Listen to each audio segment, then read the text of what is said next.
I'd pull you in and bite your neck, run my hands down your body, teasing you until you're wet and begging for it. I'd strip off all your clothes, tie your hands behind your back. Any brattiness from you, I'd overpower you, bend you over, and spank you until your ass is red. Put you on your knees and shove my cock deep down your throat, bend you over, wrap my tie around your neck, and pound you hard until your knees give out and you lay quivering on the floor. Right? So pretty intense. I know a lot of you are reading that thinking like, what? Like, you could say that shit on Tinder. But yeah, when you do it in a calibrated way, you can, right? When you've pre-framed everything and you've tested her compliance at lower levels of sexualization, you can do this and you get fucking great responses, right? In terms of the actual language in it, like, I wouldn't talk about overpowering a girl if she wasn't into brattiness, right? That can be a bit of an intense thing, but I knew she'd be into that. And you can see the difference, right? It's not like, yeah, I want to fuck you really hard. Like, it's very descriptive. It's like, you know, I'm going to pull you in. I'm going to do this. I want to do that. So sensual. So then she's like, fuck, if only you knew how wet I was already just thinking about it. I hope you're planning to follow through on these promises of yours. What's up, guys? Alright, so in this video, I'm going to be talking about how to sext, how to drive women absolutely wild over text. I'm going to be showing you some examples of what not to do and also some examples of some really good sexting. Now, before we go into it, if you're interested in building an online dating profile that gets you an endless stream of attractive matches and you want to learn how to be able to set up dates whenever you want, systematically, and do well on the dates themselves, then inquire about my 12-week gold mode transformational program. Email is in the description. Just write me there and we'll go from there. Cool. So first things first, I'm going to show you some examples of what not to do, right? Some really bad texting, sexting, I should say.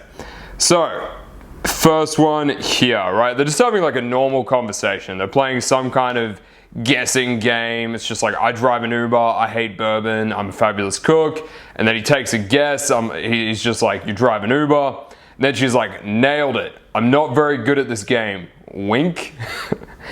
And then he's just like, I can see you cooking for me, wearing nothing but a kitchen apron, right? And she's just like, wow, okay, right? She's like, what the fuck? Understandably so, right? It's just like completely out of nowhere. He just went 0 to 100. And this is one of the biggest mistakes that guys make with sexting, is it's just very abrupt. It's just like out of nowhere. There was no build up, there was no anticipation, and it just comes across as really uncalibrated, just very socially unaware, and just really turns the girl off, right? So here's another example. It's like, what are you doing up past your bedtime? And then she's like, what bedtime? You're gonna punish me now? And then he's like, maybe I should, with a nice set of spanks and fucking you really hard. And then she's just like, nah, right? And again, you can see it's just like out of nowhere, just like, you know, I want to fuck you really hard. Just like no build up, and it's just very kind of cross, right? There's no, like, there's a difference between like good sexting, it's very like descriptive, and it's like you're creating a situation and you're explaining what you would do. So you're like, you know, I would pull you in, I would kiss your neck, grab the back of your hair, you know, rub my hands down your thighs. Like, that type of thing turns women on because it's very descriptive. It takes them through like a journey. They can visualize it in their head. You know, there's anticipation, there's build up, there's tension. But here it's just like, you know, I want to fuck you really hard. And that's one of the biggest mistakes that guys make with sexting. And it's a very male way of thinking about sex, right? Just be like, yeah, I want to fuck you really hard. But that's not what turns women on, right? Think about it. Women read erotic novels where it's just like these stories and it's very descriptive. Like, he did this, and like it's all about the build up and the context around it happening, right? And then you got this, right? Which is just like such a facepalm, right? You want it to be, first of all, you want to test the waters. So you want to see where she's at, and you want her to be a part of it.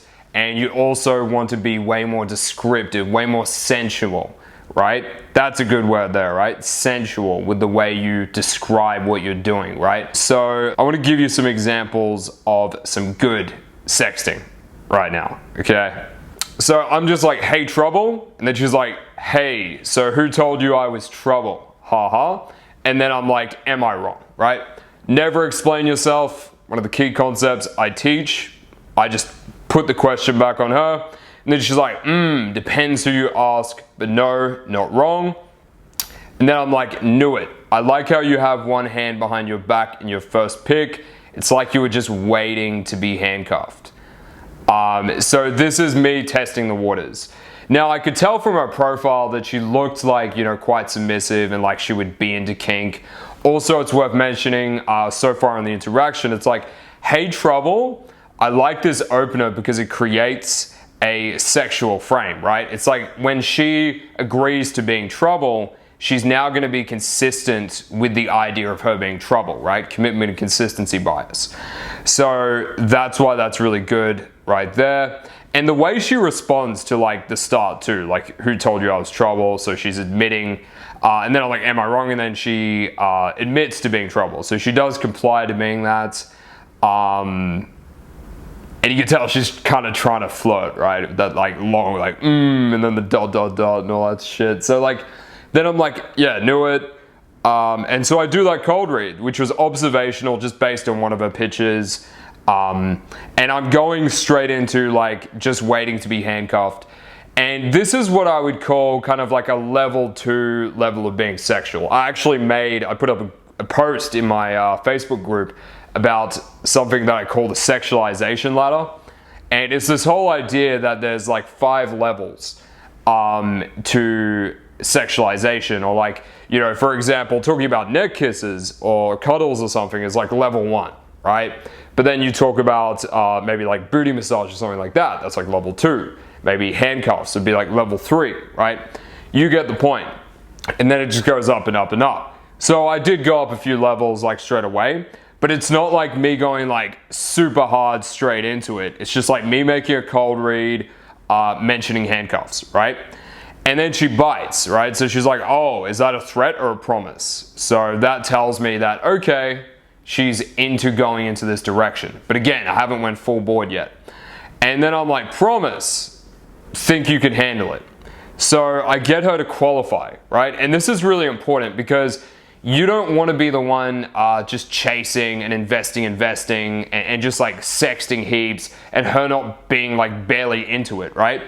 You want to always have her chasing, right? Before you start sexting.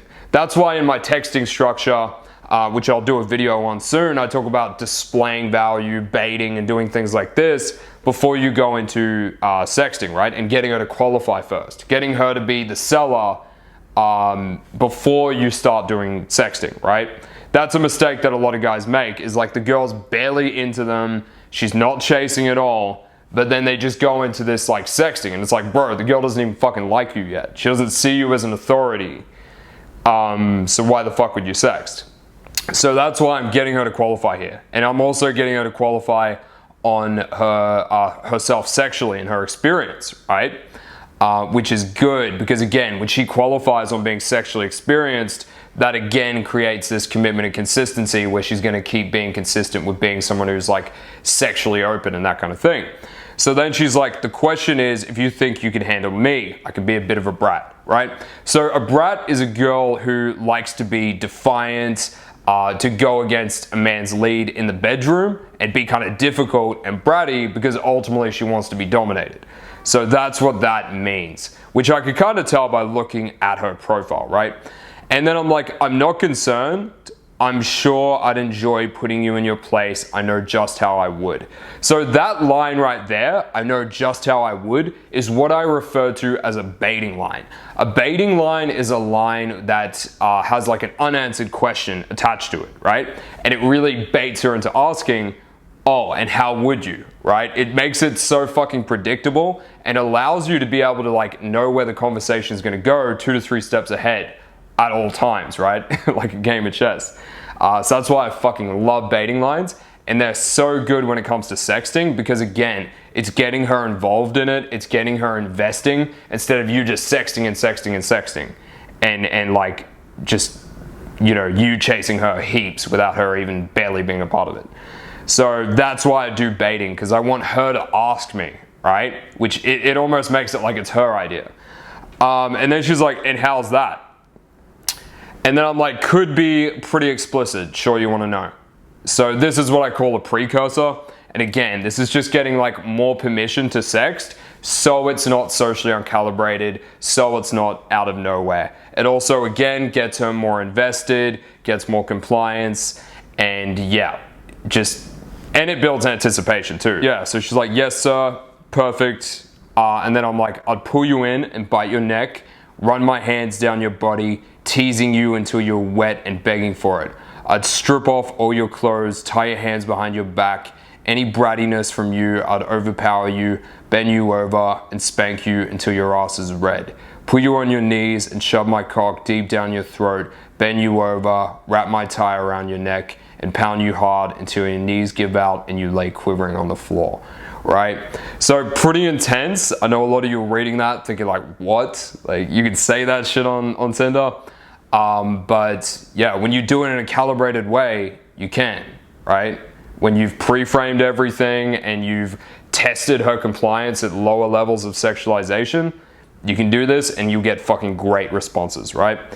In terms of the actual language in it, like, I wouldn't talk about overpowering a girl if she wasn't into brattiness, right? That can be a bit of an intense thing, but I knew she'd be into that. And you can see the difference, right? It's not like, yeah, I want to fuck you really hard. Like, it's very descriptive. It's like, you know, I'm going to pull you in. I'm going to do this. I want to do that.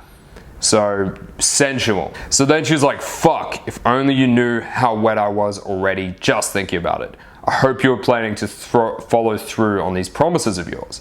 And then I'm like, of course. Do you like wine? And then she's like, red or white? I don't discriminate, lol. And then, you know, just setting up the number, right? So you get it. Okay, so I'm going to show you another example. So I open with, you know, you look a lot like my future ex-wife. Typical sequence. Join the free Facebook group if you want to see the full sequence. I call it the toxic marriage sequence. It's fucking amazing. Works like so well. But let's skip forward a little bit. So she's like, although I would enjoy something less serious though, right? So she's hinting and telling me that she's DTF, right? She's not looking for something serious. She's looking for something more casual. So I think, great. Okay, this obviously is a girl who's going to be DTF, but I still don't go straight into sexting. I kind of like test the waters a bit, right? So I'm like, maybe something that includes wine, neck kisses, and handcuffs. I love asking questions like this and then doing like that emoji, because it's like, you know, it's like you're just being funny. It's like, obviously you're not like, it's not like a serious question. It's like, oh, a dumb question with that, but like, it's kind of witty.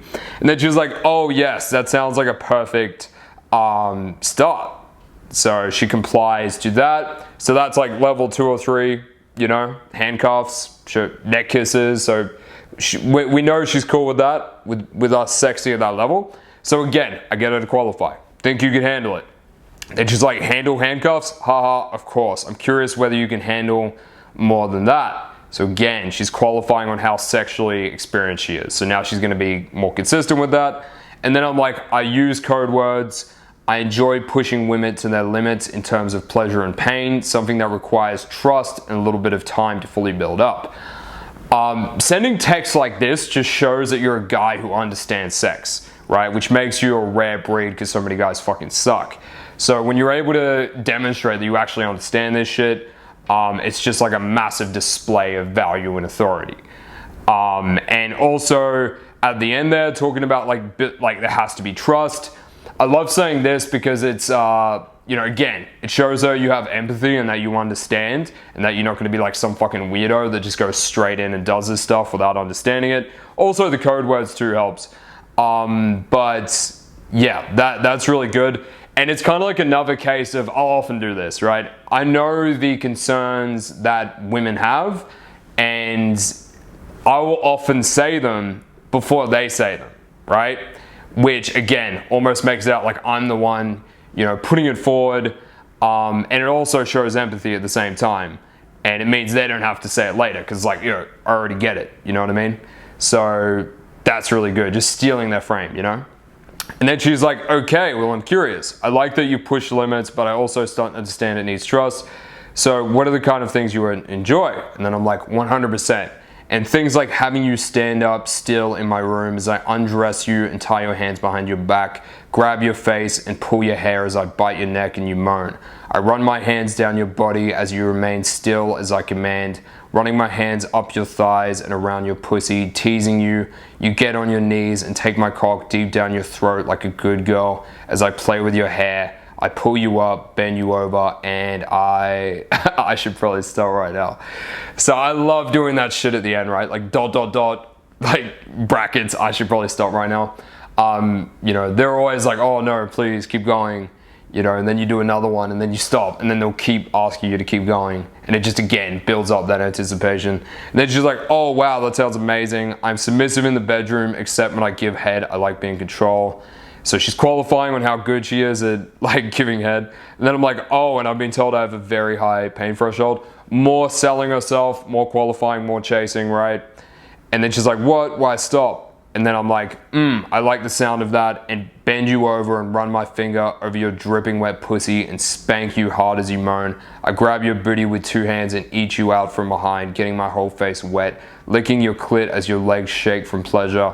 I pull you up and throw you on the bed, spread your legs, and start fingering your G-spot as I look into your eyes, going harder and harder, faster and faster until you squirt everywhere. Then she's like, that sounds great. Even if half of those things happened, it would drive me crazy. Do you like playing with any other toys other than handcuffs? So it's worth mentioning too, like, after I send the first paragraph, like, yeah, if you've done shit right, they should give you a response, whether, you know, enthusiastic, fucking into it. If they haven't, it means you haven't built enough value, you haven't created that dynamic where they're chasing you, right? So look out for that. If you tried paragraphs like this, sexting like this, and they're not that, like, fucking wowed by it, well then, yeah, you probably haven't built enough attraction. You probably started sexting too soon.